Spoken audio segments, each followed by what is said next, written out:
ကဘာကြီးကိုဇက်တိုက်တူးဖော်သွားရင်ဘာတွေဖြစ်လာမလဲလို့တွေးဖို့ပါသလားအနက်ဆုံးတူးဖော်မှုမှတန်လူတွေဖန်တီးခဲ့တဲ့အနက်ဆုံးတွင်ကခိုလာစူပါတီးဖိုလိုစ်ဖြစ်ပြီးနေ့20ကြာအချိန်ယူတူးဖော်ခဲ့ပေမဲ့12.2 ကီလိုမီတာအနက်ကိုသာရောက်ရှိခဲ့ပါတယ်ဒါဟာသမုဒ္ဒရာအနက်ဆုံးနေရာထက်ပိုနေပေမဲ့ကမ္ဘာဗဟိုစီရောက်ဖို့လန်ဒဝက်ရဲ့ 0.2 ရာခိုင်နှုန်းလောက်သာရှိပါသေးတယ်။ဘာကြောင့်ခက်ခဲတာလဲဆိုတော့ပိုနဲ့အောင်တူလေပိုးပူလာလေပါပဲကီလိုမီတာတိုင်းမှာ25ဒီဂရီစင်တီဂရိတ်ခန့်ပိုးပူလာပါတယ်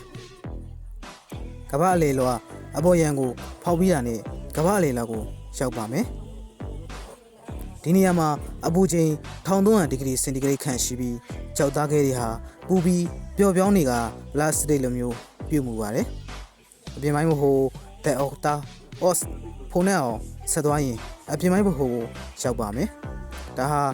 4000ဒီဂရီစင်တီဂရိတ်ကျော်ပူပြင်းတဲ့အရေပြောနေတဲ့သတ္တုပင်လေးဖြစ်ပါတယ်။ဒီအရေပြောသတ္တုတွေရဲ့လှုပ်ရှားမှုကကမ္ဘာတန်လိုက်စကွင်းကိုဖန်တီးပေးပြီးဒါဟာစက်ကြဝဠာကနေလာတဲ့ဓာတ်ရောင်ခြည်တွေကိုကာကွယ်ပေးနေတဲ့တိုင်းသဖွယ်ကာကွယ်ပေးနေပါတယ်။